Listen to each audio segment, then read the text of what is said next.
Once in a while, I come across a study that's so juicy I do an entire video about it.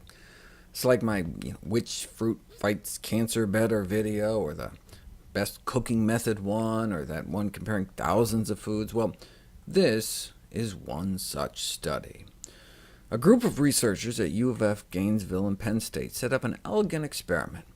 We've known ounce per ounce that herbs and spices have some of the greatest antioxidant activities known, but that's in a test tube. Before we can ask if an herb or spice has health benefits, it's first necessary to determine whether it's bioavailable. This has never been done until now. They could have went the easy route and just measured the change in antioxidant level in one's bloodstream before and after consumption, but the assumption that the appearance of antioxidant activity in the blood is an indicator of bioavailability has a weakness. Maybe more gets absorbed than we think, but doesn't show up on antioxidant tests because it gets bound up to protein or cells, so they attempted to measure physiological changes in the blood. They were interested in whether absorbed compounds would be able to protect white blood cells from an oxidative or inflammatory injury, whether it would protect the strands of our DNA from breaking when confronted by free radicals.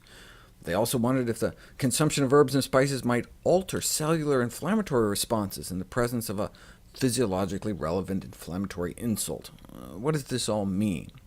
Well, what they did was take a bunch of people and had each of them eat different types of spices for a week. There's so many really unique things about this study, but one was that the quantity that study subjects consumed was based on the usual levels of consumption in actual food. Like, the oregano group was given a half teaspoon a day, the kinds of practical quantities people might actually eat once in a while.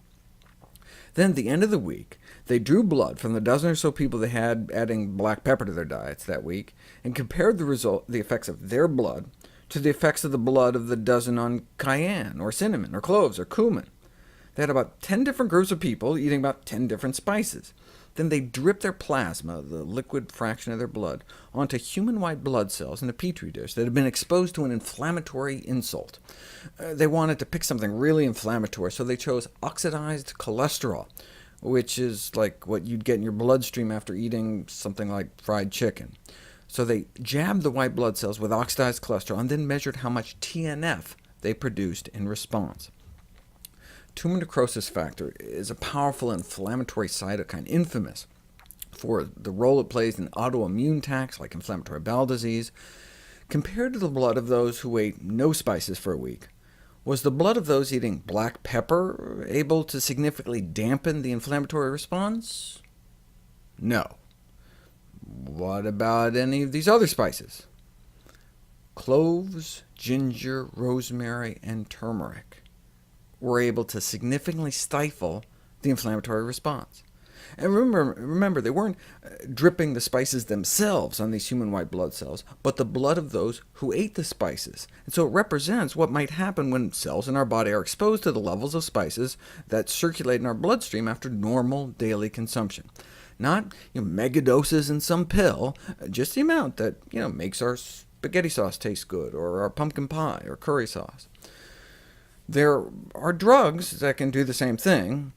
Tumor necrosis factors are such major mediators of inflammation and inflammation-related diseases that there are these TNF-blocking drugs on the market for the treatment of inflammatory diseases like osteoarthritis, inflammatory bowel disease, psoriasis, ankylosing spondylitis, which rake in, collectively, more than $20 billion a year, because drug companies charge people $15,000 to $20,000 a year for the drug.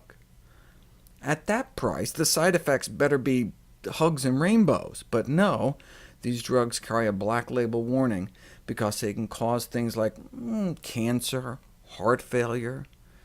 If only there were a cheaper, safer solution. Curcumin, the yellow pigment in turmeric, a spice that's a tad cheaper and safer, but does it work outside of a test tube? There's evidence that it may help in all the diseases for which TNF blockers are currently being used, and so with healthcare costs and safety being such major issues, this golden spice turmeric may help provide the solution.